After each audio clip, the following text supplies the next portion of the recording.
Welcome back to the YouTube channel Malawian Cameras. Akuluakulu tilowe ku Libya kumene ndithu mwana ikhayo wa Gaddafi, Mama Gaddafi, amene sadatuluke mdzikomo ngati ana ena onse.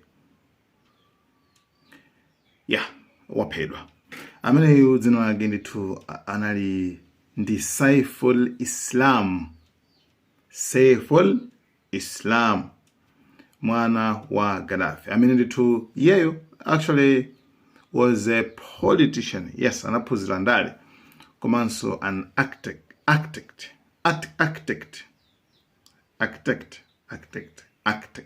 Yes. So, mwana ameneyu waphedwa lero. Anyway, nkhani ili mote choyambirira. Ku Libya pambuyo pakuti apha Gaddafi, kumene kuku kunabuka ndithu zipani zimenezi panopa tinena kuti kuli ziwiri kaye, komanso pali kena kakenso kachitambala 3 chabwino ndamene akuganizidwayo ndiyena chabwino.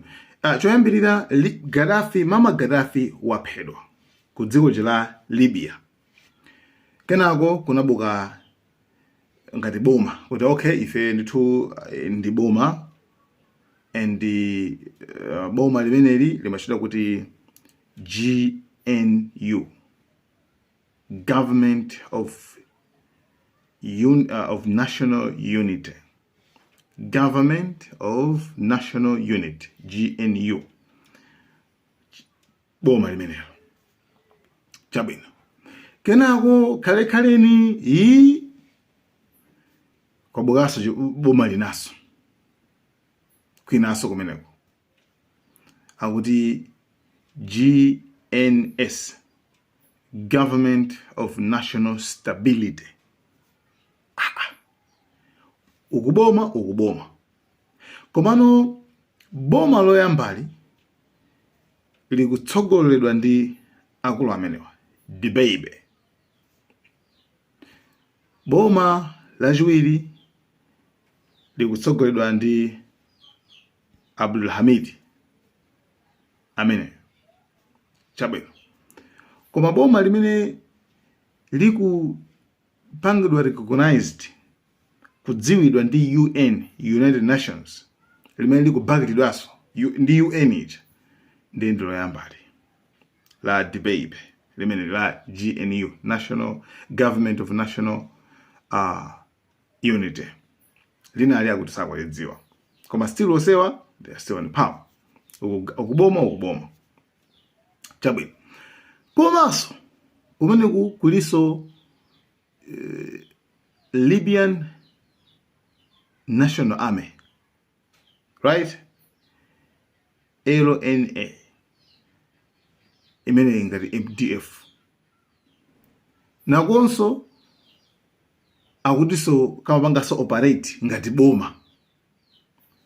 Sikali ku GNU, sikali ku GNS. Hai. Komene kukunde kuli komanda. Amene Khalifa Haftar, mkulu amene ndi chikomanda. Yeyo ndi American Libyan politician. Nda amene so ndithu anyway anali muboma, okay, anali ngati ku ame nthawi ya Gaddafi. Komanso nda amene athandizira kuti hey, amene tiye naye amene. So pambuyo pakuti boma njela lagwa, boma la Gaddafi lagwa, akuluakulu amene nda amene anakhanga kuti ali in charge, chifukwa nda amene amakhanga amathamanga pa ground kugwetsa boma. Though kunena kuti UN inakabakira GNU, National Government of National Unity, kuti ili ndiye boma nthu la Libya. So akulu amene wawa amene akumiliza lewa tsopano awa amene amachita kuti Haftar Khalifa amenewa ndi amene ali ndi kambiri kuonena kuti amadana ndi mwana wa Gaddafi, Saif al-Islam. Chabwino. Though kunena kuti boma jalagwa awawawa ndi amene anali ngati in charge. First zipani zinazi zachita mungo bwera, right?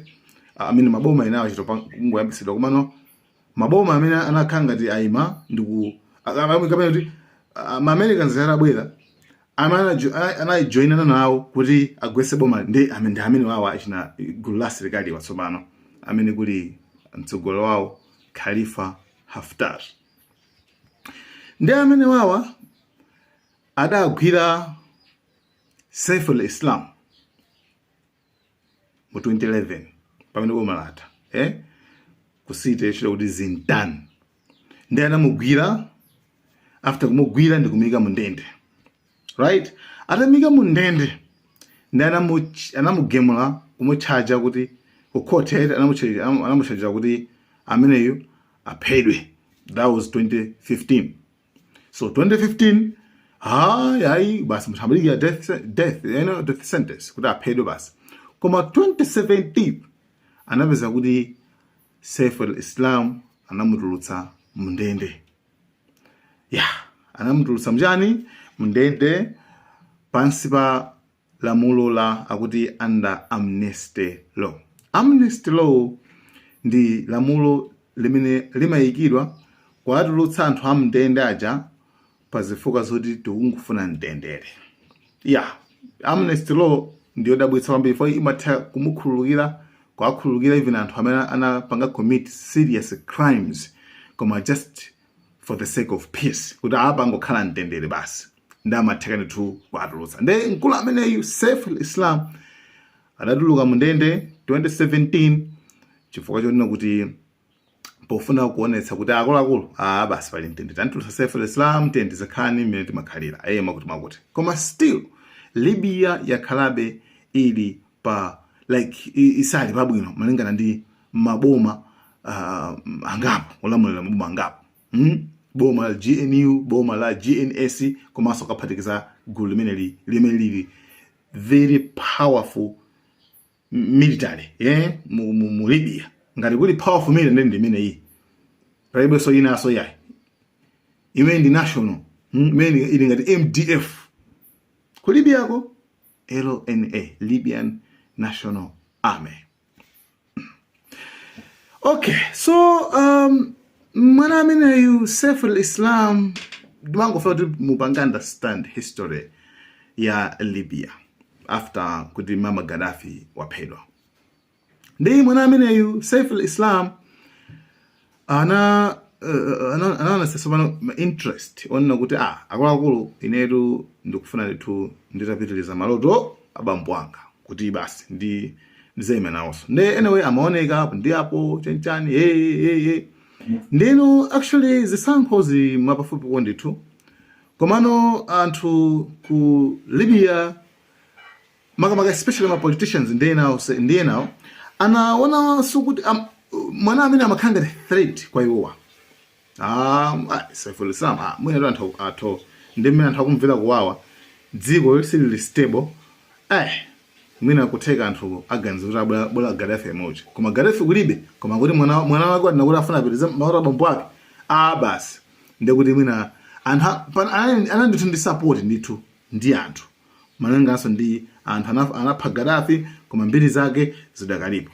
So anthu munthu sanganene pano kuti bola pano kusani nthawi ya Gaddafi pali nangana zimene ali sabati amweni bola nthawi ya Gaddafi zinzinayi bwino fo panopa ndi chipwirikiti ndi malo basi ankhondo ndi malo achipwirikiti palibe so kuli unrest kuli chipwirikiti kuli zipolowe muganize maboma awiri boma kutagawana inu ikafirika kusite ya Tripoli ndi boma lathu limeneli inunso muzipanga zanu asa kuti fesi zipanga zathu so sizikutheka kupanga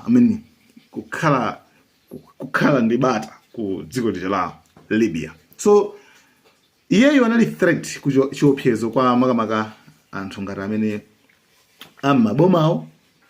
mabomawo komano kwambiri anthu akupenekeranso makamaka kwa military tsopano wako military LNA Libyan National Army ndimene akuipenekera kwambiri kuti kuzikhala kuti ampanga zimenezi. By the way, Saif al-Islam analibe military, analibe gulu la ankhondo kuti mwina wake yeyo amangokhala ngati amafuna kuti pazakhale democracy ndi zina ndi zina. So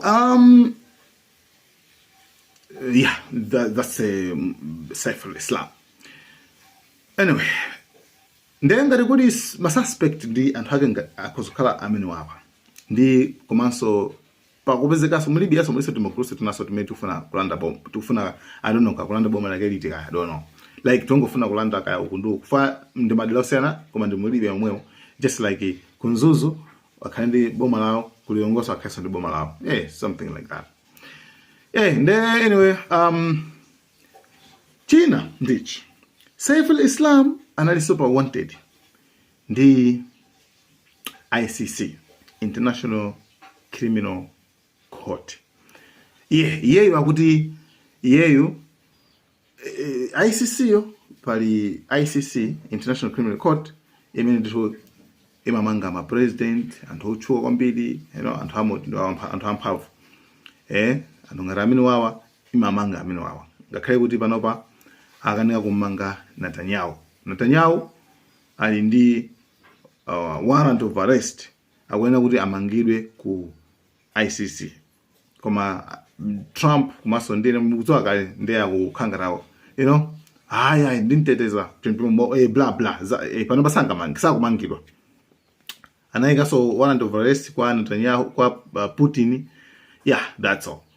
Ndiye ali banthu angapo ndithu amene so malamulo amangogwira ntchito kwa anthu amene ali ofowoka koma kwa anthu opanga anangwirapo ndithu tikudziwa kale kuliso anthu amene koko kuliso I think kaya president waku ndangoyiwala kuti ndikudziwa litiro pakati pa Indonesia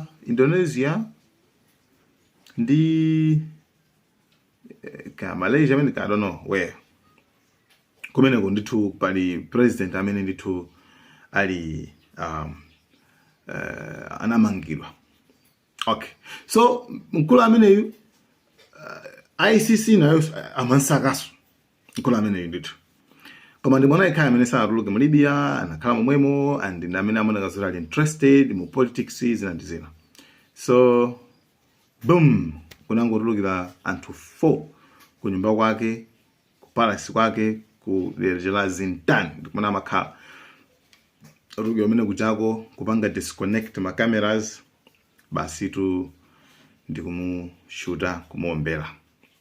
So pakati pano ndithu kumene ku boma la dira limene makhalalo, so pano ngasema boma ora alipo siyana apanga launch investigations kuti afuna yambe kufufuza kuti makamaka chachititsa nja amene wamupha amene ndithu ndi ndani, fuka anthu wanavala ma mask. So nkhani ya Saif al-Islam mwana wa Gaddafi ndi imeneyo imene ngakhale ngati muna the end mapeto like fachi chimene chinatsala kumbali ya Gaddafi kuti mune makati lisena but pali hope amanena mwana ameneyo ndi ameneyonso ndithu aphedwaso. So nkhani ya Saif al-Islam ndi imeneyo akaifufuza tikadziwa amene ali connected ndi imfa ya ameneyo ndithu tizakuuzanisoni, koma nkhani yaikulu pano ndiyoti mwanayo waphedwa. Guys, thank you so much. Malawian Cameras.